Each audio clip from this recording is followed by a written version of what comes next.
Breaking news tonight. Shockwaves as the billionaire owner of the New England Patriots, Robert Kraft, is charged in a day spa prostitution sting. Tonight, the video surveillance operation that caught the architect of an NFL dynasty and a powerful friend to the president. We have reaction from South Florida to Boston. Also breaking, prosecutors charging singer R. Kelly with sexually abusing underage girls for more than a decade. One of Kelly's alleged victims in the indictment speaks to NBC News. New fallout on the Jussie Smollett saga. And we take a closer look at the technology police say they used to unravel this story. There's late word of the Mueller investigation, that looming Mueller report. Richard Engel is inside Syria with the ISIS bride begging to return to America. I'm just as American as any blonde-haired, blue-eyed girl, and I would like to stay in my country. One of thousands of ISIS wives and children here now looking to leave. The parents cutting a plea deal in that California house of horrors. 13 children found shackled in their home. One of the kids making a daring escape to save the others. This is NBC Nightly News with Lester Holt. Good evening, everyone. One of the most powerful voices in the NFL is caught up in a prostitution scandal tonight. Florida authorities say Robert Kraft, the billionaire owner of the Super Bowl champion New England Patriots, has been charged with misdemeanor counts of soliciting sex. The alleged acts took place at a Jupiter, Florida day spa, one of nearly a dozen spas where investigators think young female workers were actually human trafficking victims. With details, we start with Kerry Sanders.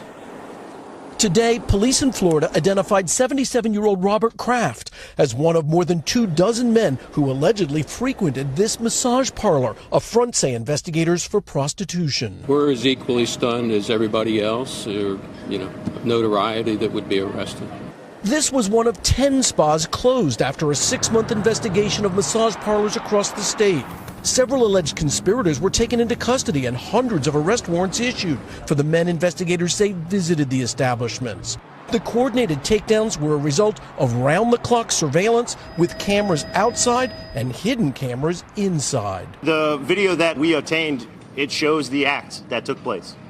On every gentleman that you have a list of, the act that took place is recorded on that video. Investigators say Kraft, who has a home in Florida, visited twice. One of those trips, they say, was just 2 weeks before the Super Bowl. A spokesman for Kraft says, "We categorically deny that Mr. Kraft engaged in any illegal activity. Because it is a judicial matter, we will not be commenting further." The case was launched after a complaint to the health department and quickly became a multi-agency investigation into both sex and human trafficking. Women from China, some as young as 24 years old, tricked, say police, into thinking they were coming to New York for legitimate jobs. Instead, they were sent to some of the now shuttered Florida massage parlors, whose owners did not respond to NBC's requests for comment.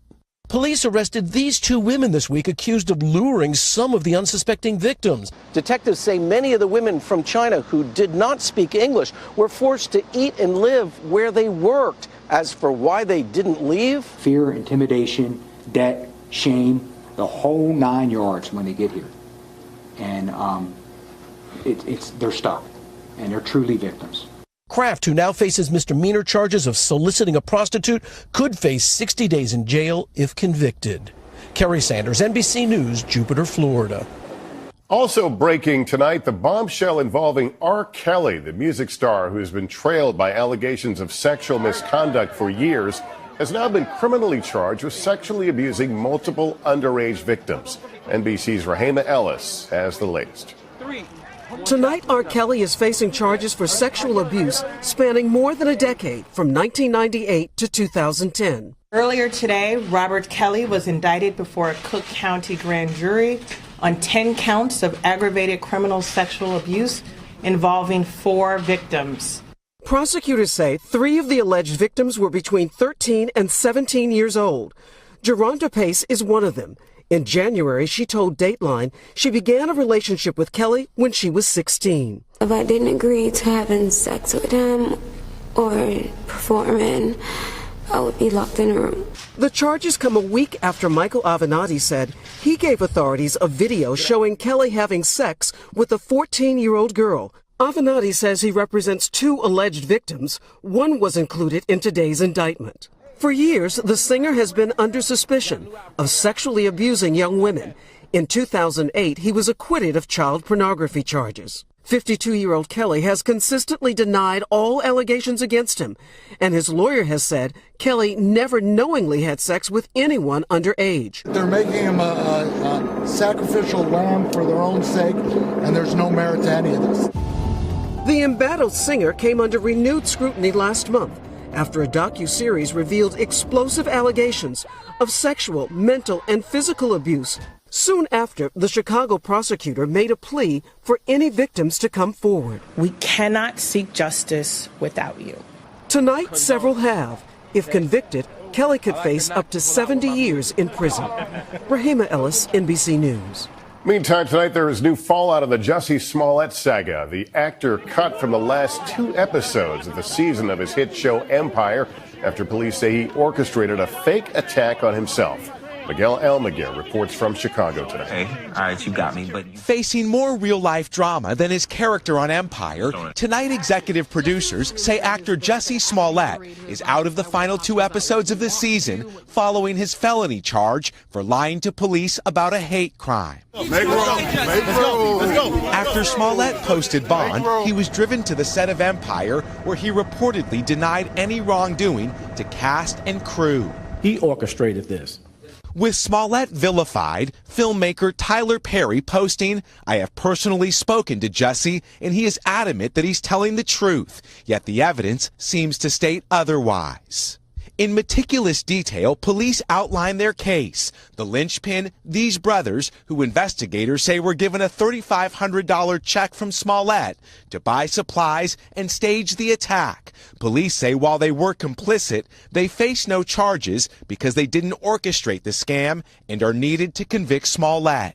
We substantiated the timeline and the details that they gave to us in this interview. With police claiming Smollett's motive was to drum up publicity to boost his career, Fox says it's considering our options. Tonight, the actor facing growing backlash after a shocking plot twist.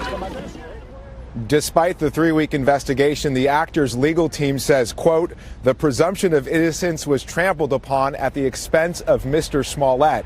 If convicted of a felony, he could have to pay restitution, even have a probation served, or get up to 3 years in prison."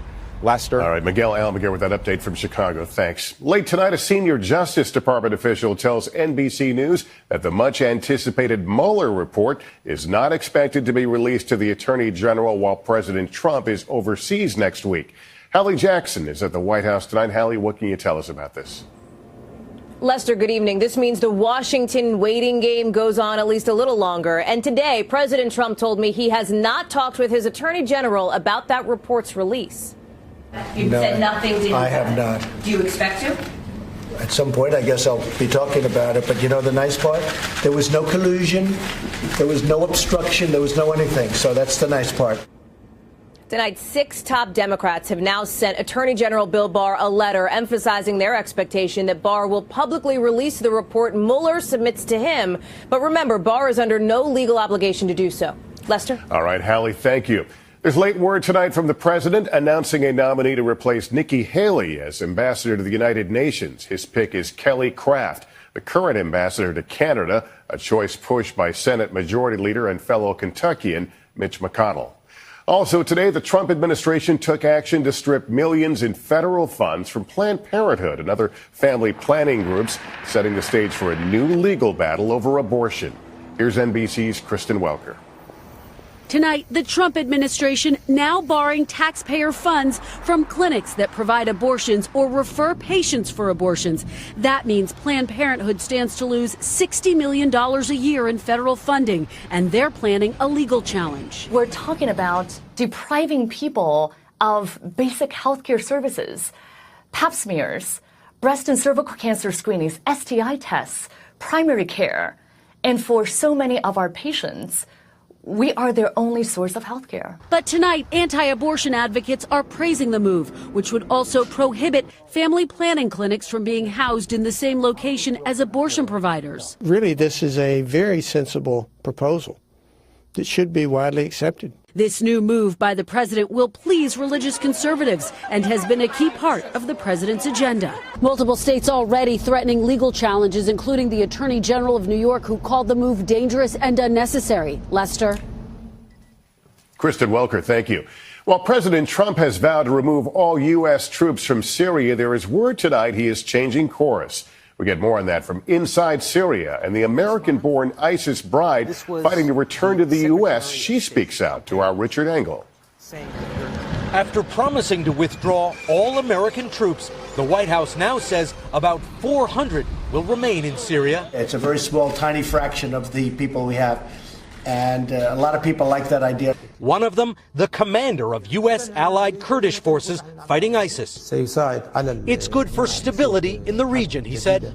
But questions remain about the fate of thousands of ISIS family members, like U.S.-born Hoda Muthana, who left Alabama to join the terror group, now living in a camp with her one-year-old son.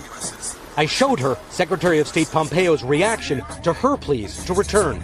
She is a terrorist. She's not a U.S. citizen. She ought not return to this country. I'm a citizen and there's papers to prove it. I'm just as American as any blonde-haired, blue-eyed girl, and I would like to stay in my country and do American things, you know. A lot of people are going to find that hard to believe after some of the tweets that you put out. I know that, but it was an ideology that really was just a phase. There's one tweet in particular where you talk about calling on Americans to do drive-by shootings, to rent a truck and drive over people, spilling their blood, and you say Memorial Day, Veterans Day, go out and do it. Again, my lawyer told me not to speak about these things. And Muthana is just one of thousands of ISIS wives and children now trying to leave. Lester? Richard Engel tonight, thank you. Turning to the crisis in Venezuela, where today government forces opened fire on protesters, killing at least 2. The U.S. says it has sent nearly £500,000 of aid to Venezuela in the last 2 weeks, but President Nicolas Maduro still won't allow it in. Back in this country, there is word tonight of a plea deal for the parents of that so-called House of Horrors case. Over a dozen kids found shackled, a case that shocked the nation. Steve Patterson has details on the plea. How do you plead to that charge, Mr. Turpin? Guilty. As the judge slowly listed each charge, Louise Turpin began to break down. She and her husband, David Turpin, both responding with one word.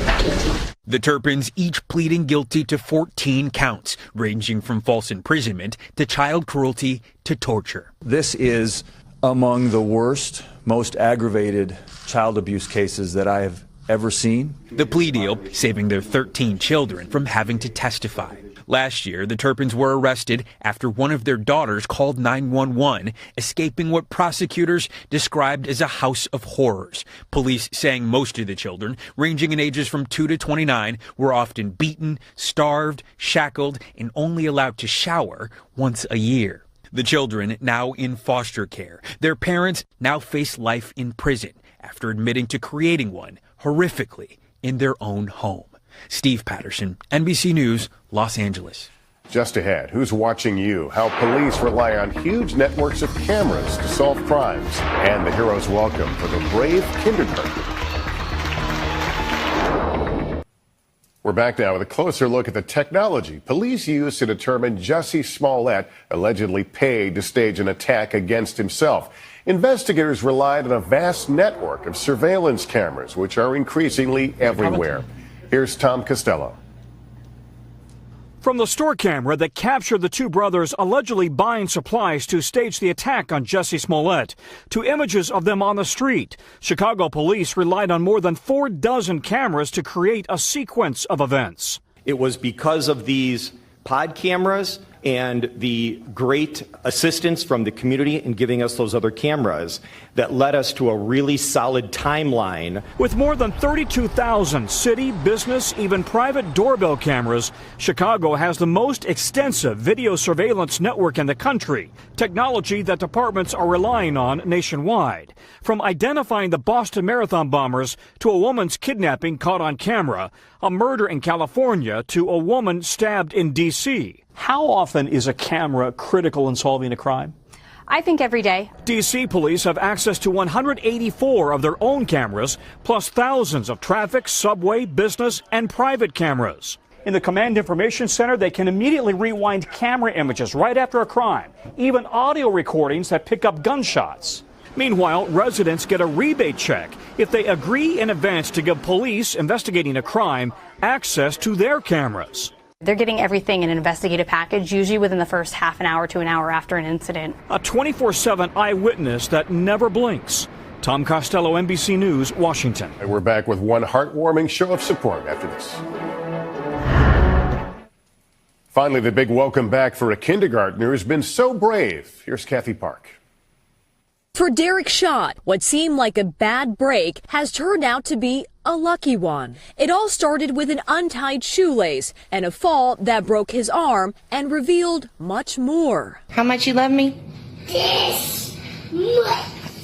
It was bone cancer, caught unexpectedly but early. Is my kid going to have an arm? This kid is so strong, he has not cried. And it's not slowing him down. Getting too far ahead. He's racing through the hospital, banging on drums, beating his cancer. Yeah, he's back to doing cartwheels, so. All the cards and get well messages from his buddies have meant a lot. We hope you get better soon. So this week, Derek was determined to say thank you in person. A hero's welcome. Hallways lined with love, cheers, and high fives, giving strength to a little boy who remains unbroken. I miss you, Derek. Kathy Park, NBC.